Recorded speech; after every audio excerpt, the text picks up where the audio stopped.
大家安安安，我是瑟西恩，一只来地球做研究的外星毛猫。在地球做研究的期间，曾经做过咖啡店的店猫，所以今天我要来回答网络上一些关于咖啡的问题。我们开始吧。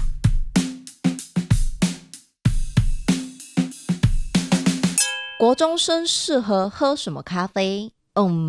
根据人类的医学领域研究，12岁以下应该要避免影响大脑、神经系统及骨骼发育，所以尽量要避免摄取咖啡。那12岁以上到18岁左右，就是青春期发育中的人类，每天的咖啡因摄取量建议是100毫克以下。那以目前市面上来说，其实已经有无咖啡因或是低咖啡因的咖啡是可以选择的。那以一般超商的咖啡来说，这个摄取量大概就是中杯拿铁或者是半杯左右的热美式就会超标了。那拿铁的适合度会比黑咖啡再高一些些。卫生福利部有规定，含咖啡因的饮料是需要标示它咖啡因的含量，建议大家在选购之前先参考一下是否符合摄取量哦。虽然我知道不要喝就好了，但是想喝咖啡又怕睡不着怎么办？我们来聊聊咖啡因在人体内的代谢周期。喝下去之后15分钟到1个小时左右就会开始作用，7到10个小时左右可以完全代谢排出。这个代谢速度会依照个人的体质而有所不同。如果你本身是对咖啡因比较敏感、代谢周期比较长的人，这个完全代谢的时间可能甚至会长达1-2天。以研究数据来说，亚洲人的基因又比较容易有喝咖啡睡不着的问题，大概是4%到5%左右。所以如果你是喝咖啡会容易睡不着的朋友，你是蛮正常的。那我们通常会推荐下午3点以后不要再喝咖啡，或者说睡前的8小时尽量不要再饮用这些含有咖啡因的东西，免得你晚上脑子会非常嗨，你的褪黑激素会没办法好好的工作。所以如果你真的非常敏感的话，那我们会建议你使用无咖啡因的饮品。那如果没有到那么敏感，你可以考虑低咖啡因拿铁或是浅焙的咖啡品项。我有一棵小咖啡树，能问怎么种吗？还有一般市售的绿挂咖啡要冲挤多少时间？咖啡的香气跟风味会比较明显。咖啡树好不好照料，要先确定一下它的品种是哪一种。那想确定品种细节的话，你可以上网搜寻一下，你可以用它的叶子或者是种子等等的样貌来大概做一个判定区分。那一般来说，咖啡树适合生长的温度在15度到25度之间，大概就是北回归线跟南回归线中间这一段这样子。那它不适合太多的日照，太热的话它还会晒伤啊，低于15度的话它会冻伤。需要有足够的湿度，并且排水要良好，就是要湿但不能太湿。之前我们店里的种法是直接整盆放在店面的冷气风口，这个温度就对他来说很刚好。给你参考一下。那以绿挂咖啡来说，市面上的绿挂包有几个推荐的冲煮方式。第一个呢，就是像模仿手冲咖啡这样，你可以先轻轻的从中间倒一些些水，只要让咖啡粉都沾湿，然后会稍微从绿挂包的底部流一点点水分出来的水量。在这个状态之下，大概等它15到30秒左右，大概15秒左右就可以了，再把剩下的水倒进去。那第二种就是之前网络上有一些教法是把咖啡粉整包倒进水里面搅拌大概30秒到1分钟左右，然后再用另一个杯子倒过那个滤挂包，让它把咖啡粉滤掉。第三种是每倒一次水进滤挂包，你就用搅拌棒或者是小汤匙把它拉，然后一边等那个水滤掉，一直到你的水分倒完为止这样。那第四种就是用浅一点点的杯子冲泡你的滤挂包，在倒完确定需要的水量之后，稍微让那个滤挂包在杯子里面多泡一下温泉，然后大概1分钟之后再把它拿起来。这些都是为了让咖啡的粉末更充分的去与水分接触，然后它的风味就会更明显，更容易被释放出来。推荐给你试试看。请问深焙、中焙、浅焙不同的咖啡豆的烘焙方式对于咖啡因是会有影响的吗？还有煮虹吸式咖啡会有什么小撇步吗？有遇过不同店员煮出来的味道会有觉得好喝跟不好喝的差别？以单颗咖啡豆来说，不同焙度的咖啡豆咖啡因含量其实不会有太明显的差异，这是因为烘咖啡豆的温度远远低于让咖啡因散失的温度，但由于在我们冲煮的时候会算一个咖啡豆跟水分的比例，叫做粉水比，在粉水比的影响之下，以同样一支咖啡下去烘焙，冲煮出来同样容量的单杯咖啡，焙度越深，咖啡因就会越多。这是因为焙度深的咖啡要冲煮单杯咖啡的粉水比来说，豆子会用比较多颗。那假设同容量单杯咖啡的情况下，除了焙度以外，会影响咖啡因含量的还有咖啡豆本身的品种、处理方法、研磨度、冲煮方式还有冲煮温度等等。以虹吸式咖啡来说，就算使用的咖啡豆完全相同，只要刚刚说到的这些元素其中一个有一点点的差异，都有可能会影响到咖啡冲煮出来的风味，像是水温啊、时间的掌握、咖啡豆粉末的细致度、搅拌咖啡粉的手法，或者是浸泡的时间，或者你用不同型号的虹吸壶，都会影响虹吸冲煮出来的咖啡的风味。那如果要说有什么小撇步的话，就是注意掌握咖啡粉末的颗粒、水温以及浸泡时间的长度，这些都是你可以去注意的小地方。它会跟你所选择的咖啡的焙度还有产区可以去做一个互相的搭配。我喜欢偏苦、香气浓厚的重焙咖啡，想问最适合引出香气的水温、泡法还有咖啡豆产地及研磨方式。如果能提供咖啡豆或咖啡粉，在哪里可以购买到现成的更好？如果喜欢喝偏苦、浓厚类的咖啡的话，那冲煮方式我会优先推荐意式或摩卡壶。这两种冲煮方式通常也会将咖啡粉磨得比较细。如果你要用咖啡机来磨的话，大概就会是1到2左右，就是最细的刻度。那手磨的话可能会比较难达到这种刻度的需求，所以会比较推荐你，如果要买豆子回来自己喝的话，那你可以找磨豆机。水温的话也会推荐90度以上，比较能冲出这种类型的味道。但如果你要到重焙或是碳焙咖啡的状态的话，有些人会比较想要喝大概88度到90度左右的温度冲煮出来的，香气会更均匀一点，比较不那么苦。那如果你喜欢喝苦的话，90度以上我想是可以的。产区的部分我们会推荐美洲产区，例如说巴西、哥伦比亚，或是亚洲产区的越南或印尼等等。那如果说你要说比较常听到的美洲产区的经典，大概就是蓝山咖啡；亚洲产区的经典应该就是曼特宁，就会是你喜欢的这种偏苦、香气又比较浓厚的类型。美洲产区的特点来说，它会比较有可可或是坚果的那种香气跟苦感。那如果说是亚洲产区，像印尼啊、泰国啊或越南这一类的，他们可能会有一点点香料味在里面，例如说丁香豆蔻这种，就不会是很纯粹的苦感，还会有一些些香料的香气在里面。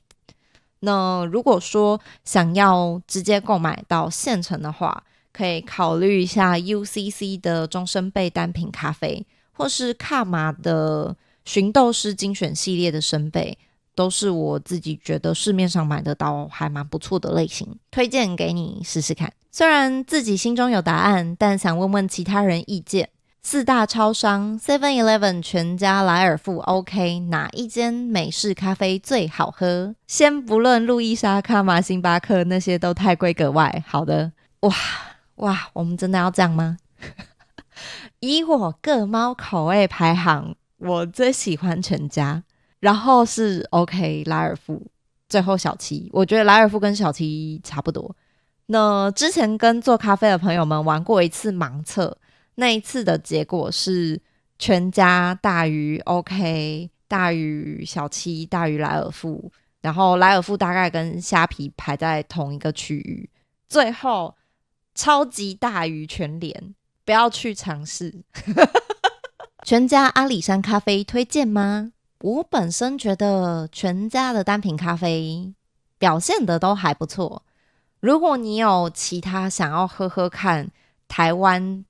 除了云林古坑咖啡以外的其他咖啡，那你可以考虑去森高沙试试看其他的台湾咖啡品项。想问，如果听到有人明明对咖啡一知半解，但为了耍帅而特意卖弄错误知识的时候，会不会想要纠正对方？这个时候呢，我不会特别想纠正对方，我会用崇拜的眼神跟他说：哇，你懂好多哦，这些都是从哪里学来的啊？这样你就知道要避雷。